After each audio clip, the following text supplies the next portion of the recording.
Well, last week, a lot of the Democrats and I know others were objecting to or talking about the process, but I think the question about the precedent, the historical precedent for this, should be settled by now. This is a very different circumstance, as we've pointed out, from 2016.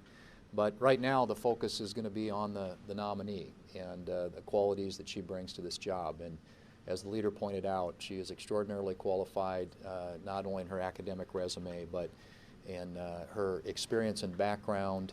I think if you look at the cases that she has heard and been involved with since she's been on the circuit, she's demonstrated a really very acute legal mind, but also the kind of restraint that most of us want to see in a judge, someone who will call balls and strikes, apply the laws and the Constitution as written.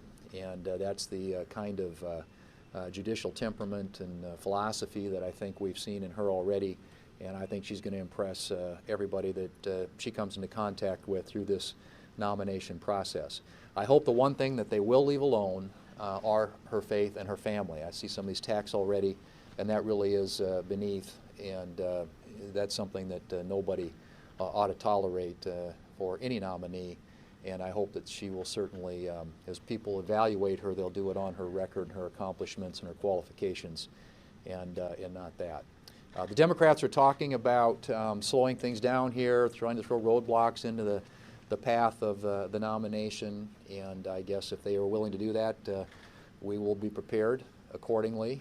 We will be here as long as it's necessary to get this done, and if they want to drag this out, we're happy to continue to add good judges to the district courts, and there's a good pipeline full of judges that we can act on.